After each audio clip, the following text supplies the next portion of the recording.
Kids want iconic parents. Your friends want iconic friends. Your neighbors want iconic neighbors. They don't know this, but they do.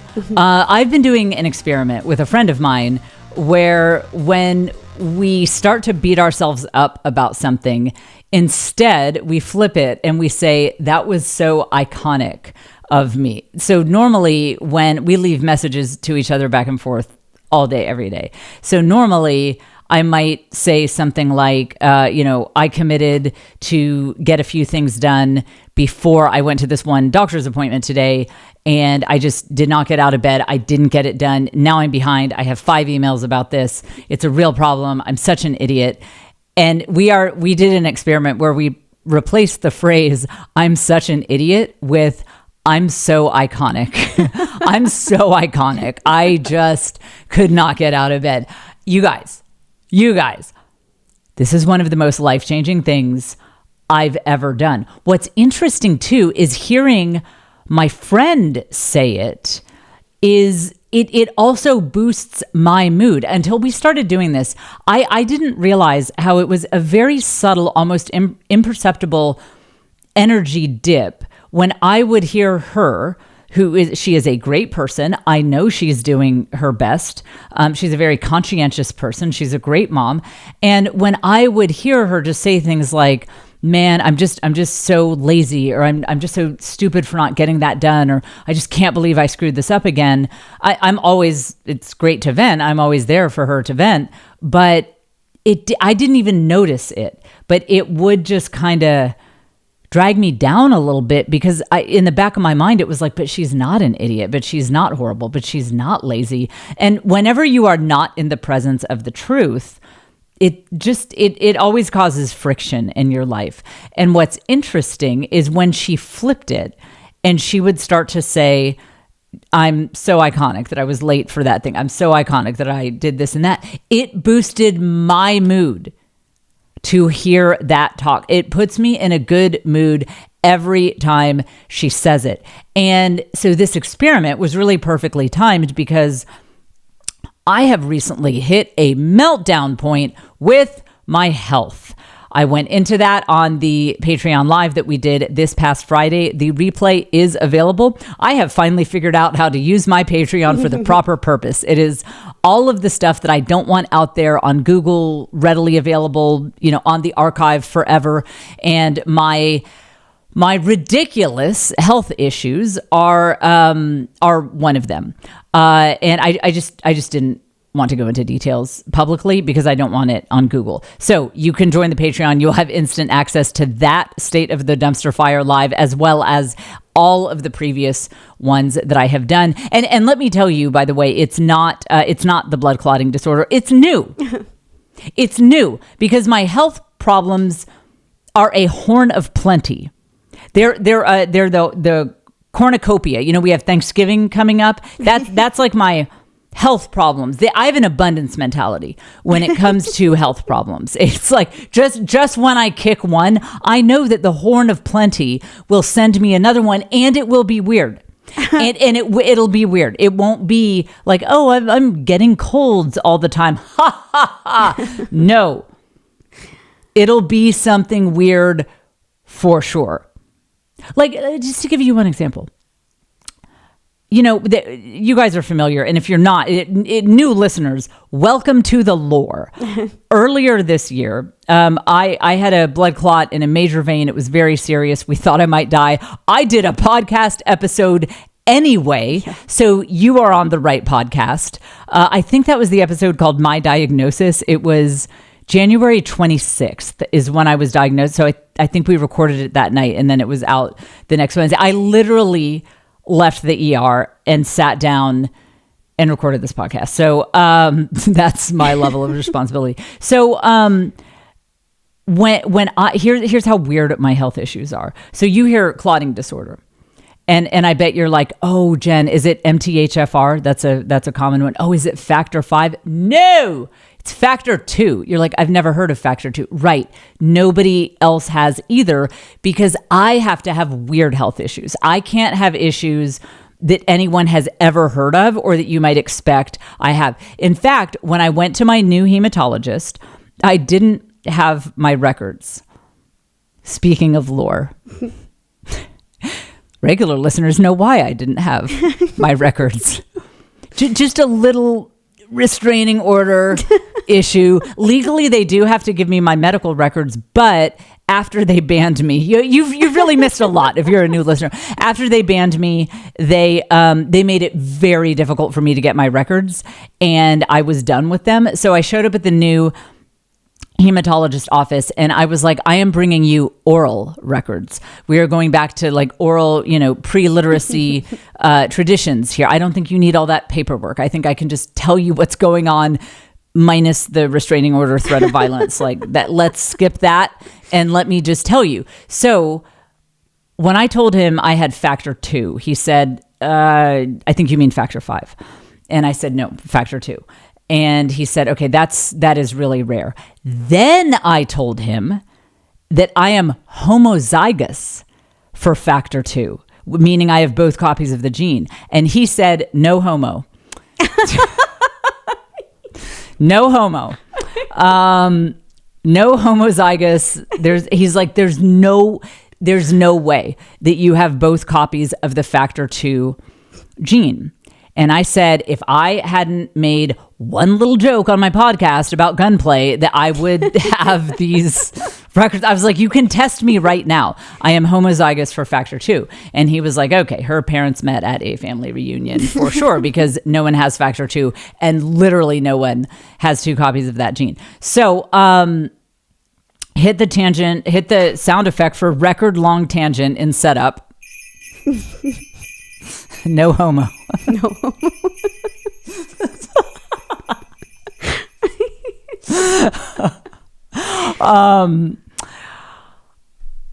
I have been in a state of despair about my health for months now, since March. And again, this is not blood clotting disorder. We tag teamed. It's like a tag team. It's like a relay race where blood clotting disorder was like, okay, we've got as much mileage as we can out of this. She's on blood thinners now. So, all right, let's go. Other systems you got to take over. And I was really bummed about it. I've been feeling bad for most of this year. I spend most days in pain. I don't sleep well because of the pain. And one of my kids commented a few weeks ago that I never seem to feel well there. And then another kid was like, man, you've been like ill, like not with contagious stuff, but like, my son was like, you've had like more diseases than anyone I know, which is not that. I mean, that makes it sound like I'm a leper, like I have like scabies and a contagious rash and ringworm. Like, no, it's not. It's nothing contagious. That's the thing. So yeah, I should really clarify. I'm about to go out on tour. Pittsburgh, Cincinnati, Toledo. Well, no, Pittsburgh already happened. Cincinnati tonight. Toledo tomorrow, Phoenix, and all that after that. This is nothing contagious. This is just my system being weird. And that bummed me out because I do not want my kids to see me that way as someone who always has some physical struggle. And then I remembered my experiment that I've been doing with my friend, and I realized that I've been resisting this all year. Even when I had the blood clot and I was just like not getting good circulation and I could barely get out of bed, I was like, no, kids, I'm in great health. No, this is amazing. And then this new stuff started right at the beginning of March. We resolved the clotting stuff in February. This tag team started in March. Yes, I have considered whether the blood thinners, it's correlated. I don't think it is, but it is a weird coincidence. And I've just been resisting it. I'm like, no, kids, I'm in great health. Just because 5 times a week I tell you I can't do something because I'm not feeling up to it. And then I realized, like, I need to stop resisting this situation. It is what it is. They have a Victorian waif of a mother.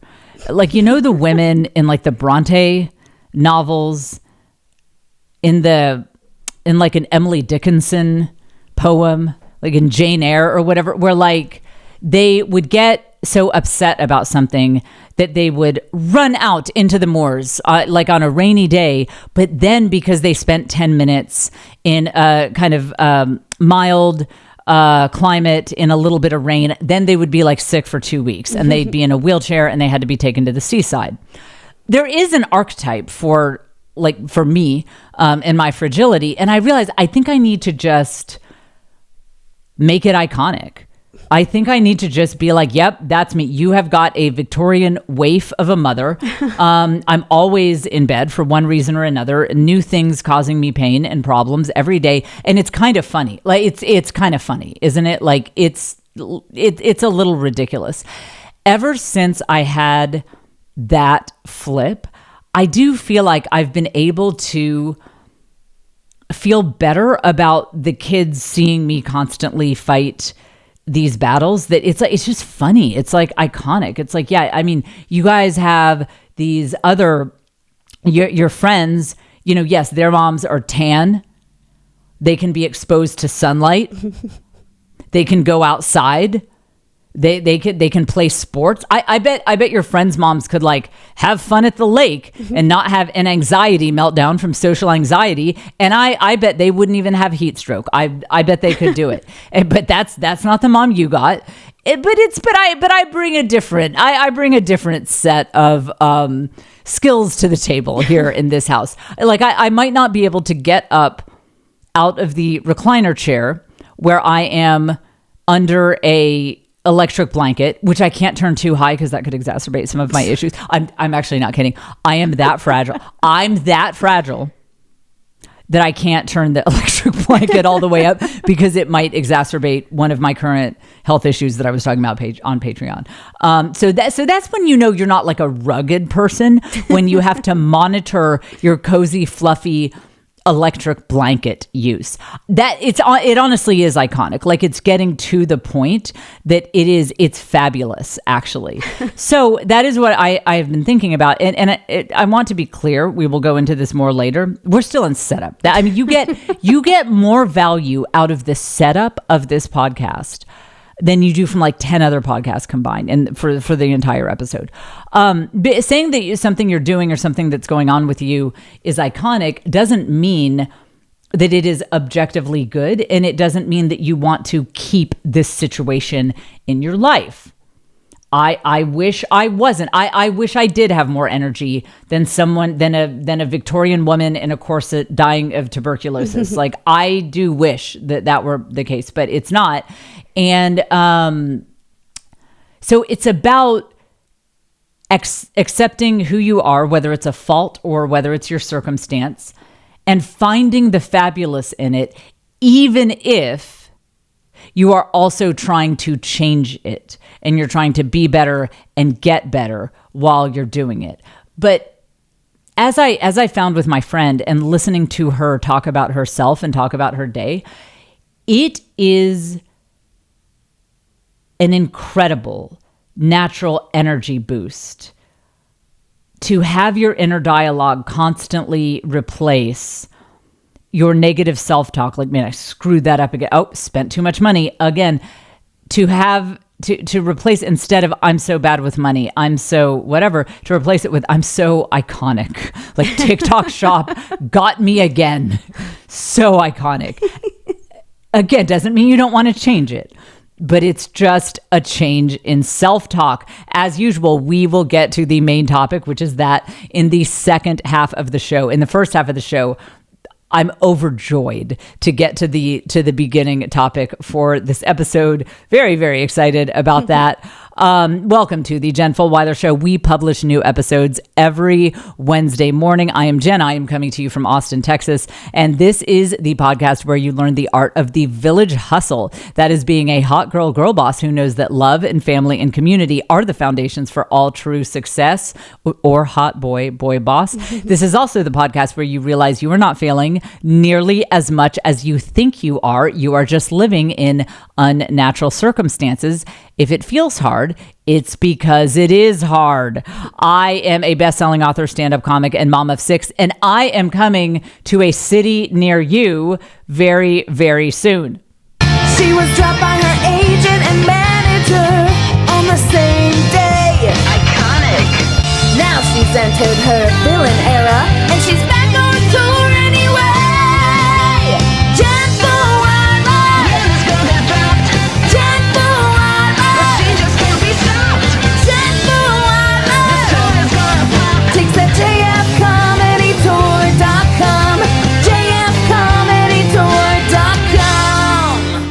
Cincinnati tonight, Toledo tomorrow, Phoenix, St. Louis, Indianapolis, Chicago, Kansas City, Omaha, Des Moines after that. And we have officially booked 3 new cities, contract signed. It's done for early next year. So stay tuned. Watch my social media. I will be announcing new cities soon. And in fact, my new manager, who is amazing, just sent me 2 new offers to review, right when we were recording this, and I don't even know what they are. So we have 2 more mystery cities that even I do not know where I am going. My job is kind of fun, this sort of thing. Yeah. I'm going somewhere.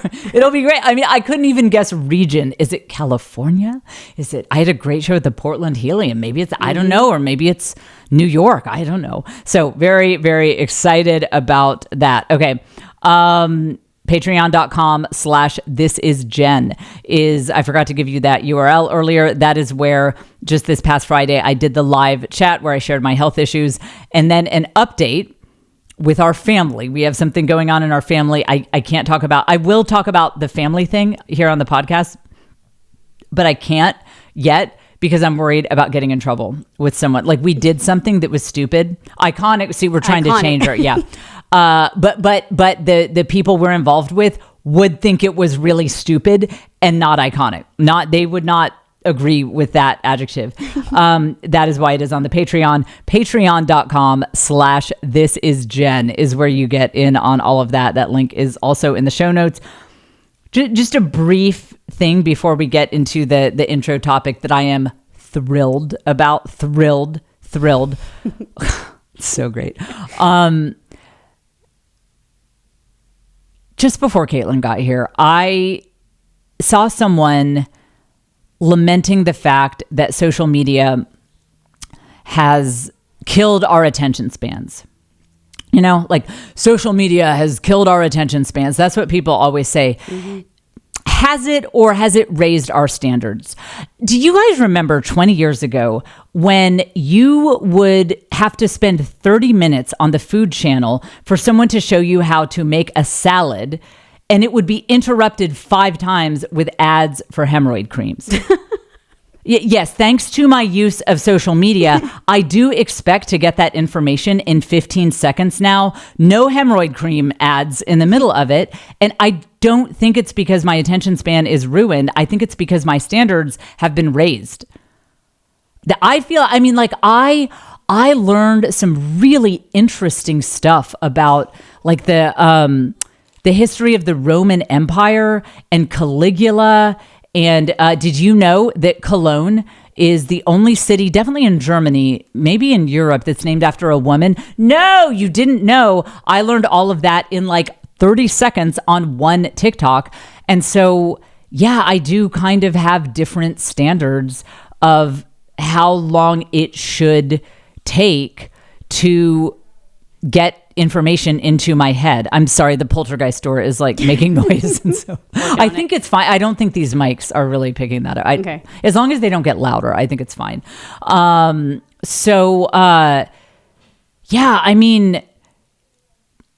It's kind of like how I know a lot of you guys like to read these old books that were written in 1800s and, early 1900s, 1700s.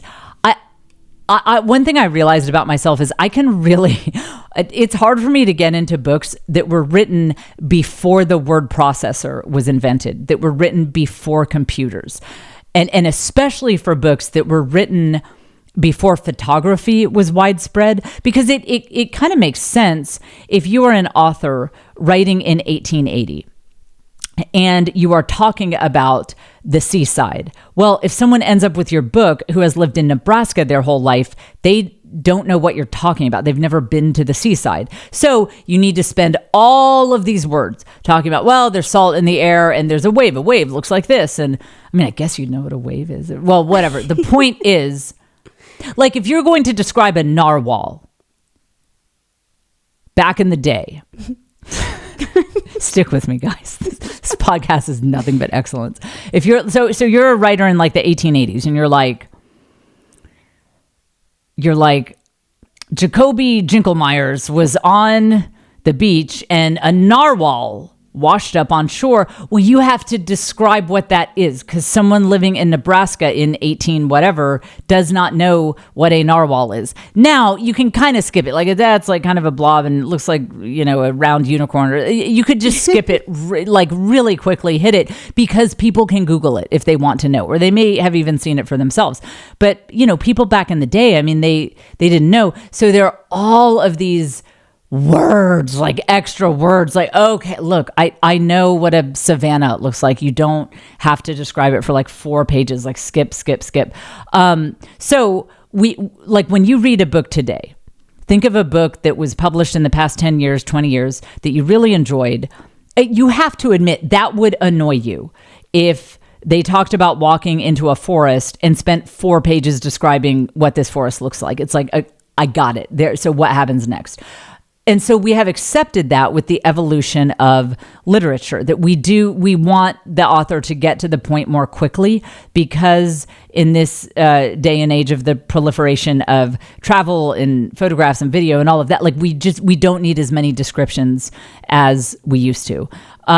So we don't see that, I don't think, as some huge fault in ourselves. Oh, we have no attention span for books. It's like, no, we just don't need all that extra fluff anymore. And I honestly think it's the same with social media. Of course, there is still a place for in-depth study, for really going deep, for getting a huge tome on one subject and learning everything you possibly can about it, or watching a 10-hour series about whatever, the Roman emperors during a certain era, or Alexander the Great, or whatever. Yeah, there is a place for that.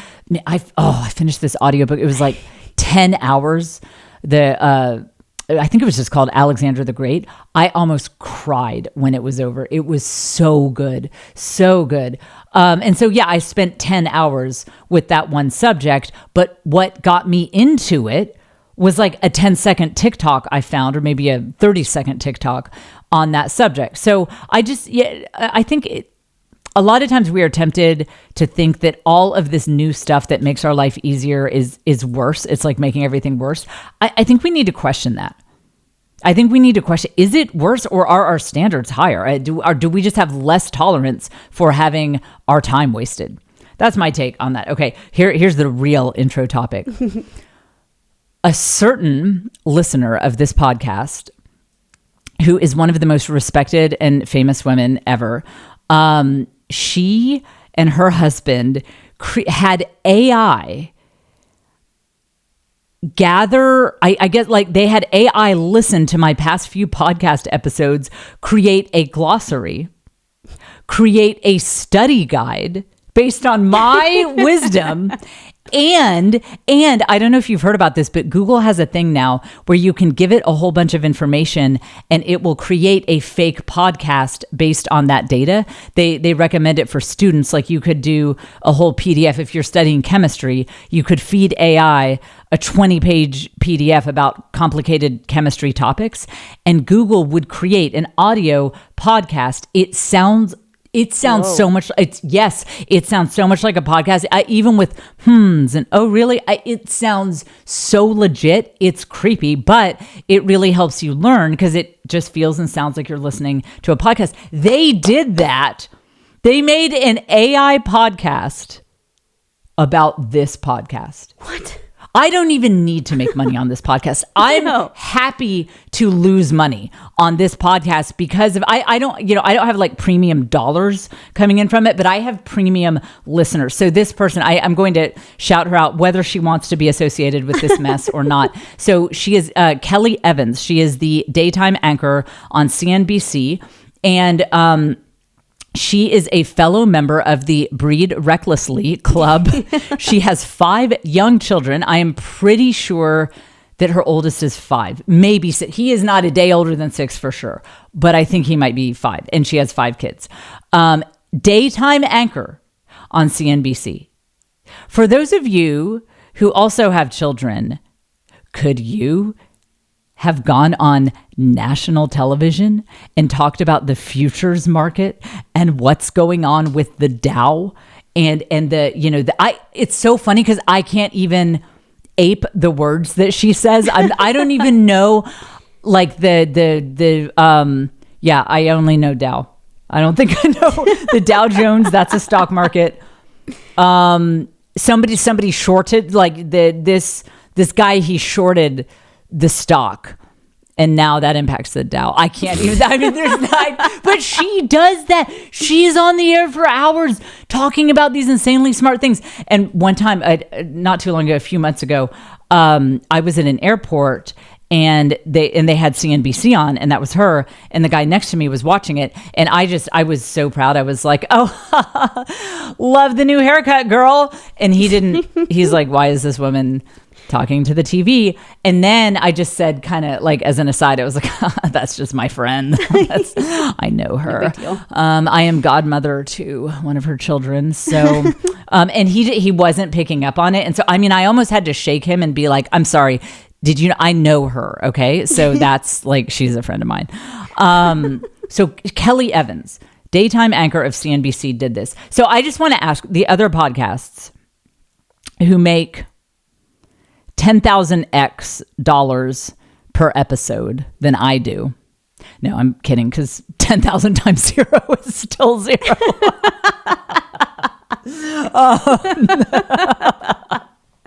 I just want to ask them, what financial analysts listen so closely to your podcast that they and their MIT grad husbands, who are also on-air financial analysts, are creating AI summaries of your words. I don't need money.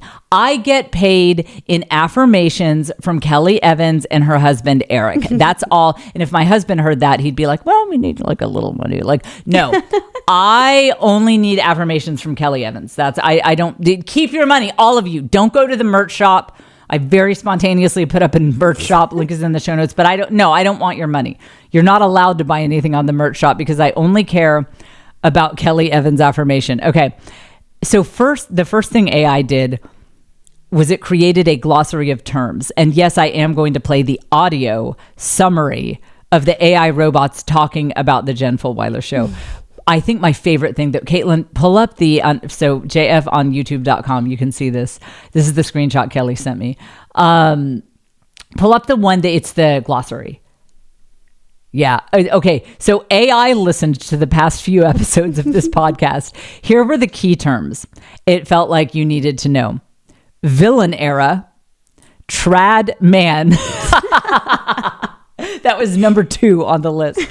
Blue flame, people pleaser, galaxy brain, rap beef, after party, village hustle, state of the dumpster fire, and it says macra, but it meant macrame. I have to say that the robots are winning because that's really accurate. Yeah. Is that not? I mean, those are all the terms. I mean, that's my whole personality right there. I mean, what I don't think about a whole lot else during the day other than Tradman, Villain Era, Galaxy Brain, Rat Beef. I mean, that is, we're talking 60% of what is in my head on a typical day. Ice Bath Bros. Yeah. You're right. Yeah, because you're right. That's not the same thing as Tradman. Ice Bath Bros. There is a Venn diagram where sometimes Ice Bath Bros are also Tradmen, but there is, but not always. Okay, so now here's where it gets crazy. Well, first of all, pull up the study guide questions real quick. So when you guys do your Jen Fulwiler show podcast club, here's a summary, and then we have some questions. Number 10 in the summary. Jen compares Kendrick Lamar's victory in the rap beef with Drake to Julius Caesar's triumph over Pompey, signifying its magnitude and lasting impact on the hip-hop world. That is amazing. That is amazing. Okay. I feel a little bit shaded by this. Analyze Jen's use of humor in conveying her messages about Villain Era and personal empowerment. How does her comedic style contribute to or detract from the seriousness of the topics she discusses? Doesn't detract at all. It only adds. Jen often criticizes what she calls trad men and their rigid worldviews. What are the potential consequences of adhering to strict gender roles and expectations, both for individuals and society as a whole? That's a great question, though. I'm just saying. It is like, this is really good. This is really good. Okay, now be prepared to have your mind blown. I have so many mixed feelings about this because, this is the podcast that Google created. It's called Notebook KLM. If you have kids high school and above, kids any age, this is a handy resource that they can upload data that they're trying to learn, and it will turn it into a podcast. But I have mixed feelings about this because it's so good. I'm like, do I still need to do this podcast? Because AI obviously really understands me. So maybe next week, if my voice sounds a little off, just a little off, She's not yelling as much. Yeah, right. If it's like, hey, friends, welcome to the Jen Fulwiler show. That's when you'll know I'm just doing this all on AI now. And eventually we'll even be able to get it to where with my Patreon lives, it'll be, if you're suddenly like, Jen looks so hot, like, what is she, like 30? Like, what is going on? And then you'll know that I just AI generated myself. Like I'm let's see, where about it? I wouldn't be on a beach. Like I am comfortably ensconced on a sick bed somewhere with an electric blanket, not turned up too high because my health can't handle it. And yeah, while AI is just doing everything for me now, I'll just be a hologram.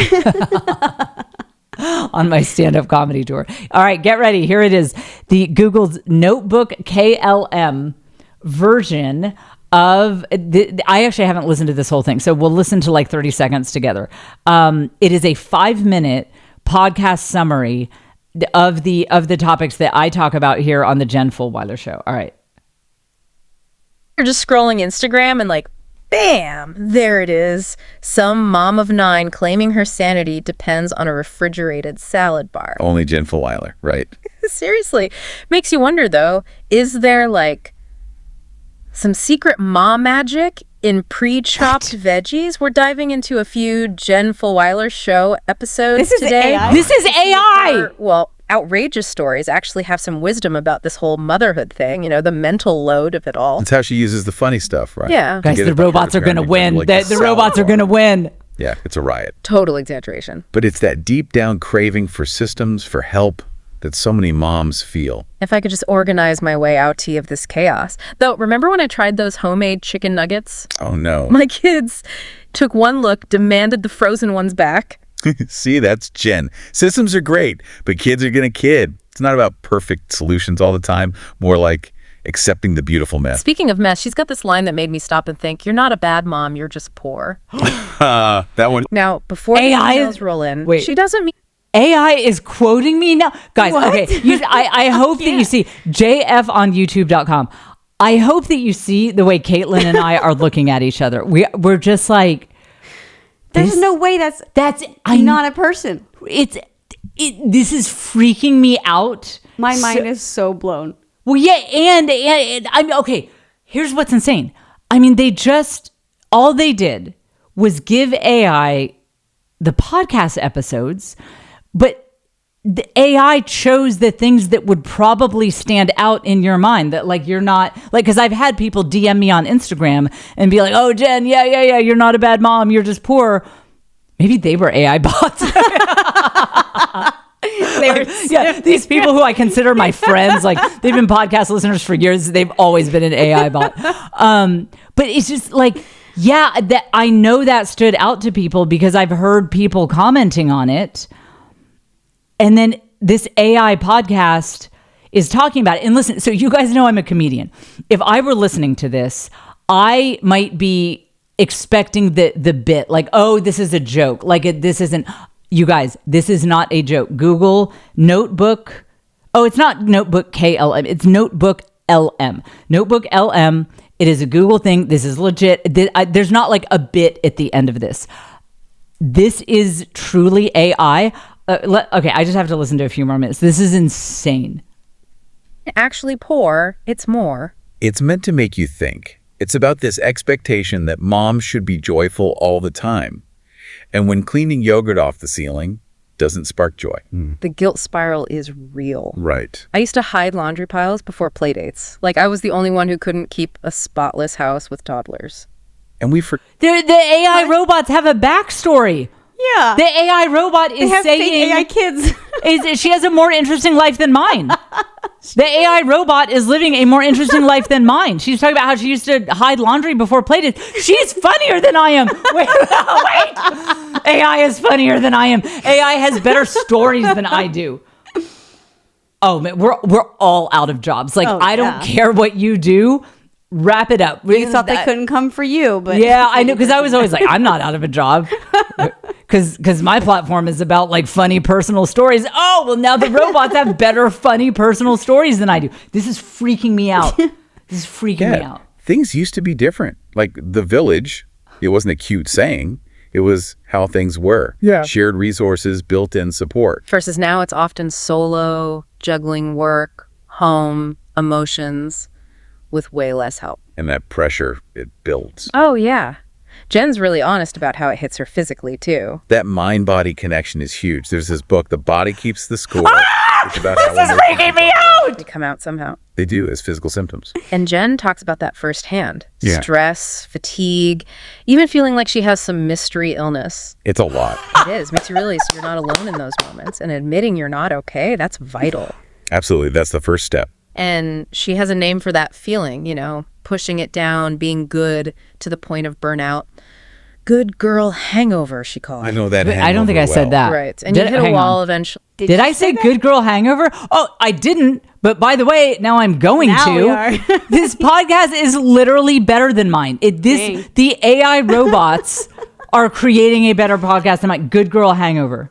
Eventually can't keep giving when you're running on empty. You have to make the space for yourself, even if it means going against what's expected. And that's where the villain era comes in. Here we go, everybody's favorite. Sounds dramatic, but honestly, it's kind of freeing. It really, yes, not about being Cruella de Vil, but taking back control. Yeah. You know, setting those boundaries, deciding what you need, no apologies. Yes. This is how I function. Deal with it.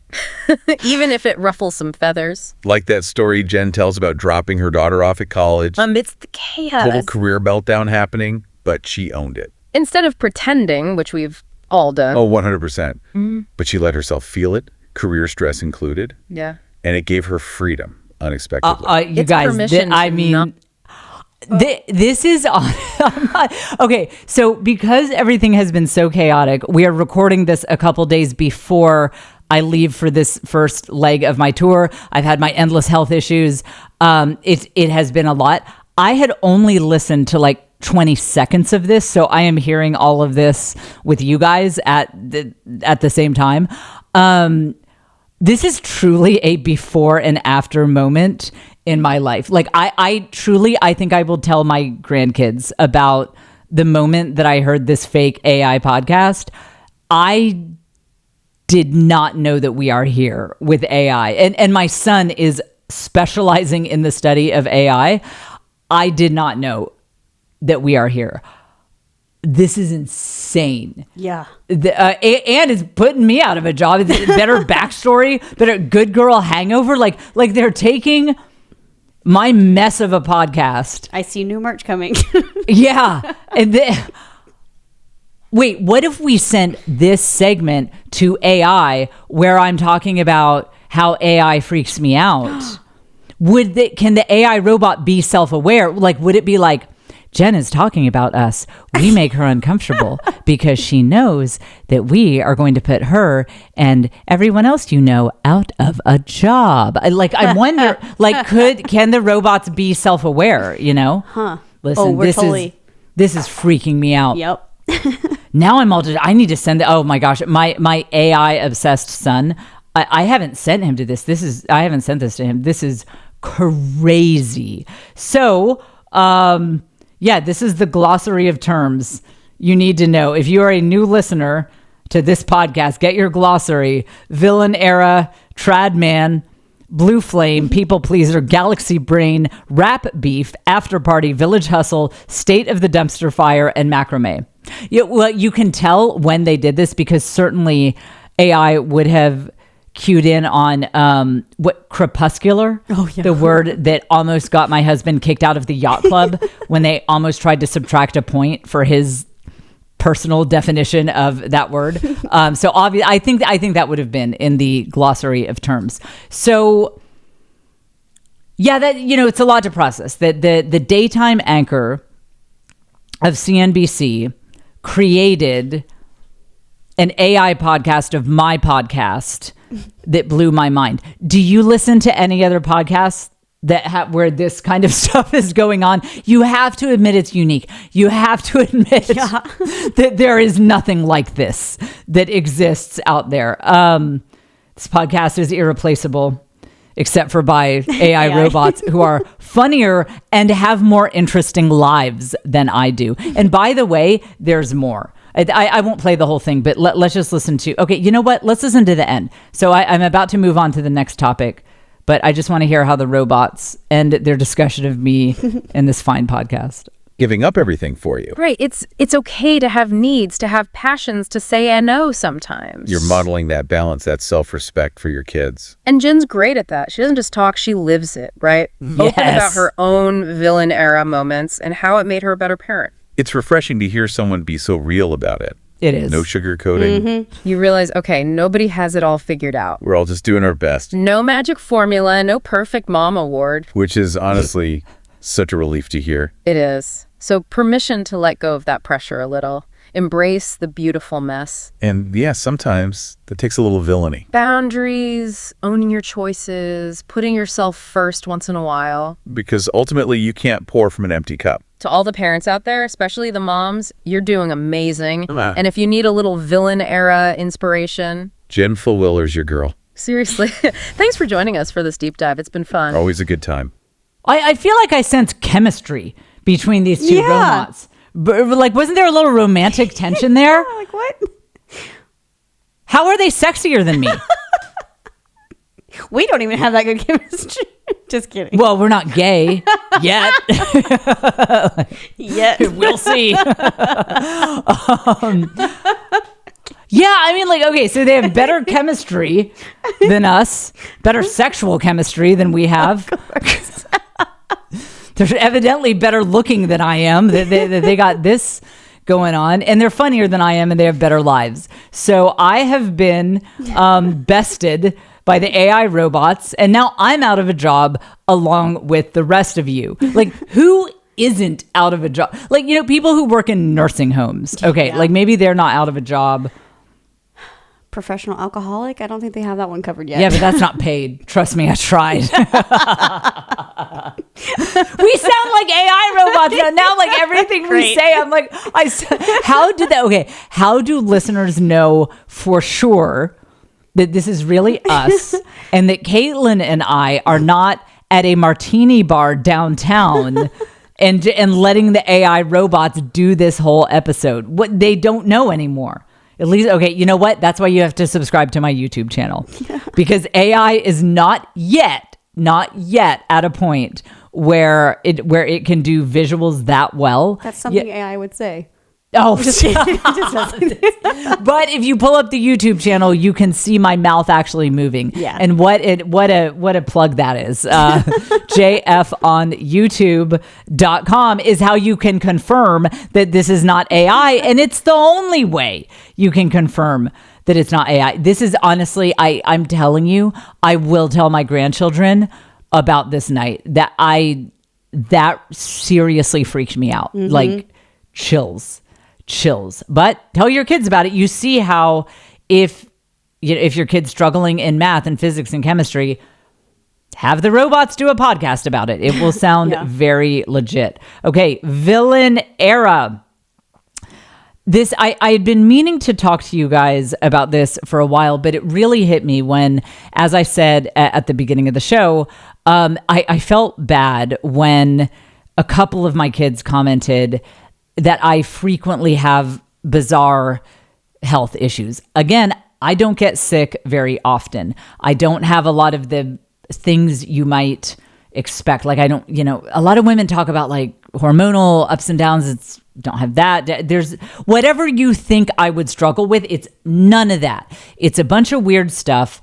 And again, the Patreon live from Friday is up when you join patreon.com/thisisjen. You can see that one. You can see when I was talking all the trash about my career meltdown and all of that. So if you want those details, they're there. I don't care if you join the Patreon just to hear what I said.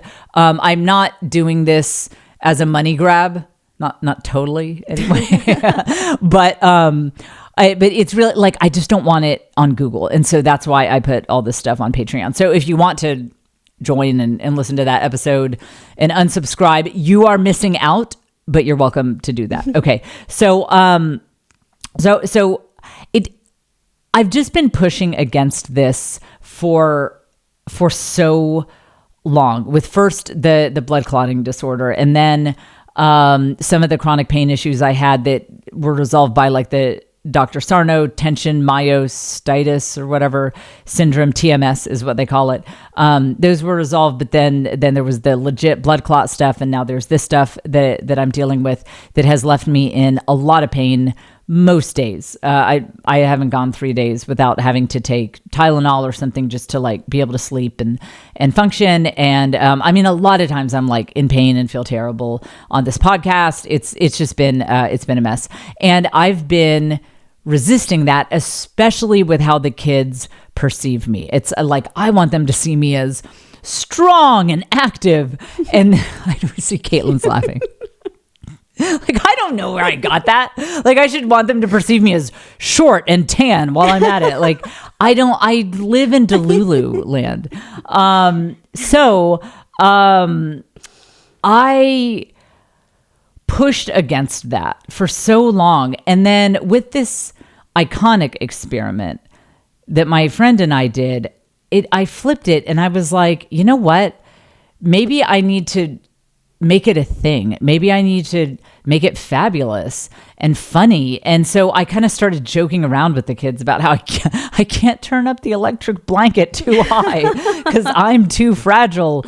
And when like there was a day the other day, I didn't sleep well because of the pain. And in the past, I would have tried to, put on a brave face downstairs. But the kids are observant. They would know something is wrong. And instead, I was just in the family group chat joking around like, oh, your fragile Victorian mother needs to be taken to the seaside again. Somebody call the doctor with smelling salts. And like, we're all laughing about it. And I think it's very comforting to the kids because to laugh about something, anything that's going on with you, is to take power over it.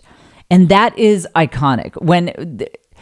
When you think about it, at least the way I define the word iconic, one of the salient aspects of something being iconic is that you are taking something that other people see as negative and you are finding the fabulous in it to such an extent that other people actually like start to see the fabulousness in it too. When you think of any celebrity who you think of as iconic, I guarantee you they were a little different and they brought something to the table that people did not expect and people did not necessarily think they wanted. Like I saw someone pointed this out I saw this on social media the other day that they said like the album, the Sgt. Pepper's Lonely Hearts Club Band by the Beatles. That was a weird album. It was good, but it was weird. And the marketplace wasn't exactly asking for that. They didn't do that album by committee. They took something that was a little out there, a little weird, and they made it a thing. I've also given the example of like RuPaul, regardless of what you think of him and his whole thing, like that, let's set aside any opinions about him. One thing is a fact for sure. Coming out of 1980s American culture and into the early 1990s, nobody was like, you know what we need to see? We need to see a black man in a dress. Nobody was saying that in mainstream America. And that is why if you Google like iconic celebrities, RuPaul often comes up because that he's sort of the definition of being iconic. And one of the things you see there is something that would have been seen as a negative, that people would be like, yeah, nobody wants that. And RuPaul found the fabulousness in it in a way that got a whole lot of people on board with it.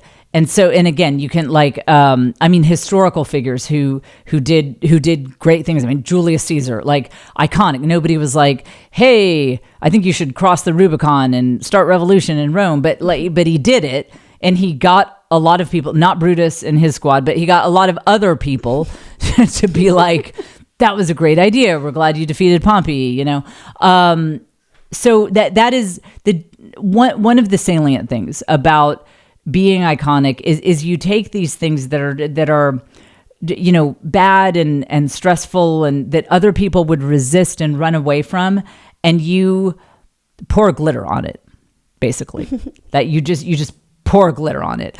And so again, in the case of my health, when I decided to do the make it iconic approach, I leaned into it. I actually doubled down. I started joking about it. And what's interesting is the relief in my children was palpable, because if you can joke about something, it means you have control over it. Even if you don't obviously I don't have control, or else I wouldn't feel terrible, but mental control over it. And what's interesting is I felt relief. I felt it, not necessarily physical relief, but I felt mental relief when I just started to lean into it, to stop resisting, to stop pretending like I'm the short, tan, fit mom, and be like, look, I am a giant, frail albino, and it is what it is. And it's awesome. You don't want a mom who can walk and get out of bed. What? Come on. Everybody has that. And that's one of the reasons, by the way, we love humor. If you think of something like a stand-up comedy bit, probably one of mine, if we're being honest, until AI takes over my entire career. If you think of, stand-up comedy or a sketch you saw on social media or whatever that made you spit out your drink laughing, there was probably an element of it, if it cracked you up that hard and you felt that explosive release of laughter, where it's like a release, probably it was allowing you to take control of something that you previously had felt out of control about, because that's what we can do when we laugh at something. What was it the previous episode or the one before where we were laughing so hard we had to pause it? Meow. Oh, that was the one before. Yeah, is that 224? Oh, yes. Yeah, is this Yes. is 226? Yeah. So if you listen in 2 minutes in to episode 224, Caitlin and I were laughing so hard for the first time in the history of this podcast. We had to pause it because I could not stop laughing.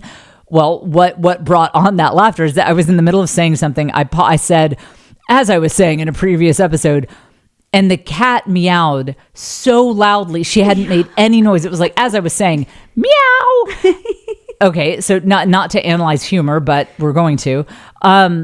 The reason that was so funny to me is that my life sort of had felt like a mess lately, and I felt like I was publicly being a mess. And so to have the cat kind of put words to that, as I was saying, meow. Yeah, it was that release of it took power over something that in the back of my mind had been stressing me out. And that is why I laughed for a solid 3 minutes. And anytime I started talking, I would start laughing again. Laughing at things is iconic, and it gives us power over the situation. And I will tell you, mentally, I have really turned a corner with my health because with this make it iconic model. Because again, when you have the make it iconic mentality, you are not resisting the things that you used to resist. Your chronic health issues, your flaws. We'll get to that in a minute. How do we deal with our flaws, problems, things we're doing badly? Whatever it is that you used to berate yourself about or resist or just mentally push against in any way, you stop doing that. And what's interesting is it gives you so much new energy to take control over it and maybe even fight it if it's something that you're trying to resolve. So in the case of my health, I am careful when I embrace this and joke about me being the frail Victorian person to speak in a way that it's clear that this could change. There will always be an element. I will always be a little bit of a frail waif. I mean, even if all the stuff I'm doing with my health is completely resolved, I'm never going to be, breaking weightlifting records at the gym. I'm never going to be like, Caitlin, I've only been out on the lake for 6 hours today. I got up at 6 a.m. to make it down on the boat. Hey, do you want to come out? Because I'm going to be here for like 6 more hours. That will never be me. So even, I do think we should be careful not to solidify like things that we don't want in our life. Like I don't want to be ill forever. So I am careful not to, as I make these jokes, speak in a way that implies that like, I think 5 years from now, I will definitely have these same health issues. It's more like, I'm just not the hardiest person in the world. And that is true. That will not change. And that I do fully embrace. And that is what is at the core of this, making it iconic, philosophy. Now, what about in the case of our flaws? So let's say you have a legit flaw. You're doing something wrong. So let's give an example. So let's say you've always been messy, but your house is like, it is truly, no joke, getting to the point that it is a hoarder situation. Like your kids don't want to invite people over because the house is so trash. Like it's legit. It is a problem. You might say, well, I don't want to say that's iconic because like I have to fix this. This is bad. It is objectively bad. Maybe even in the territory of a little bit of sin. Like this is bad. I still think that you should start by looking around your trashed hoarder house, looking at the plastic grocery bags, look at that moldy bottle of milk under the couch and be like, iconic. That's me, because like other people have a little bit of a mess. I destroy my whole house. Like I go all the way. Iconic. Now, imagine that.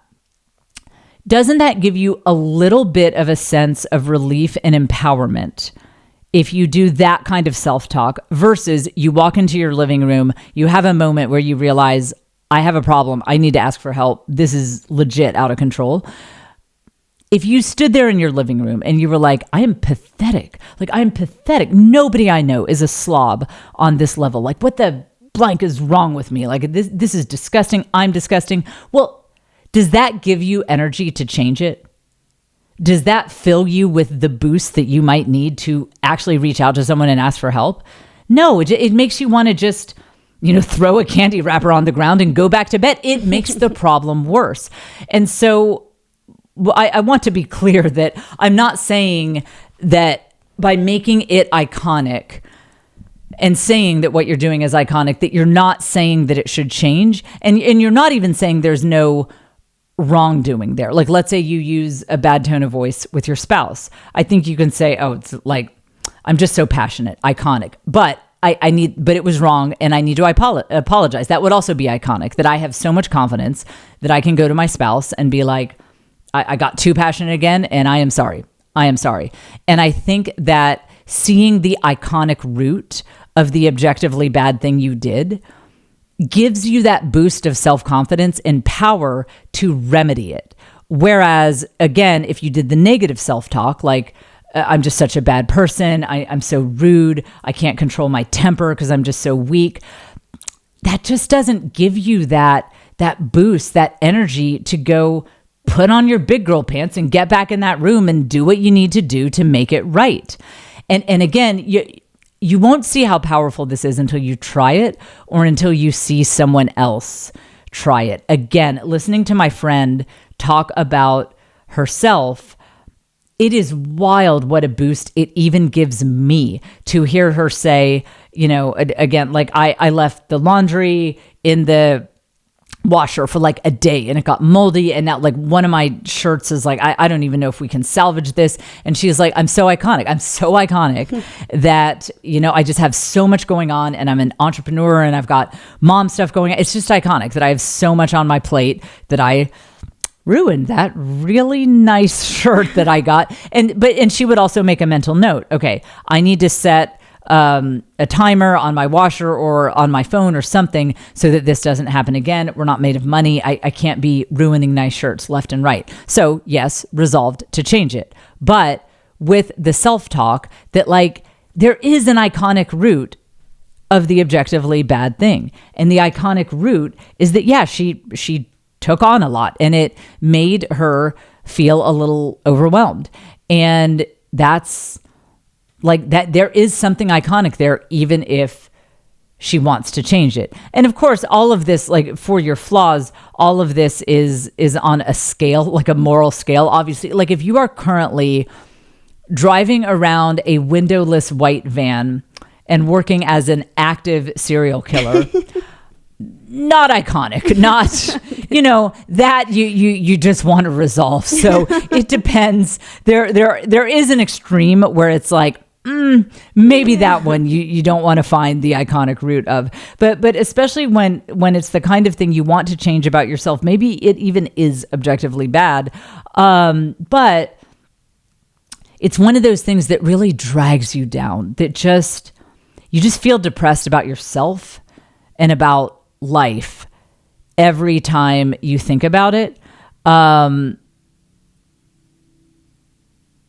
is very empowering to tell yourself like, well, the reason I'm in this situation is because I'm iconic. And actually, you know what? There is a great reel I saw. It has a lot of language and we don't have it pre-edited. So I will just, I'll just summarize it for you, where this gal was on social media and she was yelling at the camera like me. I mean, we would be such good friends. She was yelling at the camera. She's like, how the bleep am I supposed to lose weight when I never lose? I stay winning. She's like, how can I lose weight when I never lose? I stay winning. For those of you who beat yourselves up about your physical appearance, about your weight, do you see how that might empower you to get where you want to be, or at least feel better about life? To have that mentality where you're like smiling and making it fabulous and just dumping glitter on the whole thing and just being like, yeah, that's right. I was trying to lose 5 pounds and I gained 15 because all I do is gain. I don't even know losing. I only win. I won some more pounds. I won some more food. Iconic. It's one of the most iconic things I've ever seen, to see that woman yelling that at the camera. Because that is the attitude that we should all have. Did she go back and maybe make some new plans that might help her get where she wants to be with her weight? Maybe. And I bet that she had a lot more energy for it than if she had stood and looked at herself in the mirror and been like, you're gross. Like, look at you. No self-control. You're just gross. Is that going to motivate her? And listen, let's say you have a goal that it's going to take you a while to get there. Isn't it better? Doesn't it help you enjoy today? Enjoy this moment?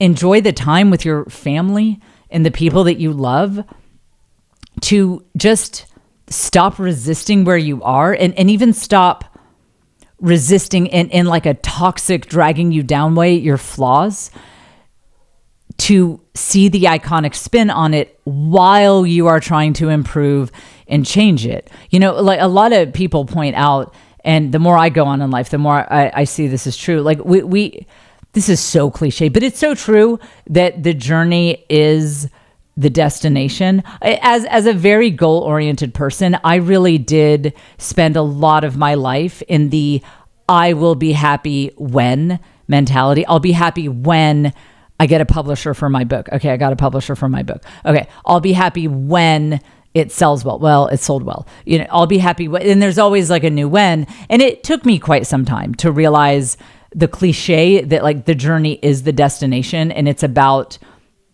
enjoying the process of, you know, seeking goals, like as a lifestyle, like seeking improvement and goals and making your life and your house and your family better. Like it's a lifelong process, and you'll never get quote unquote there. And the name of the game is to each day enjoy the challenge of just trying to get over those little mini challenges of making life better. Well, you can't do that if you constantly feel horrible about the progress you have not made.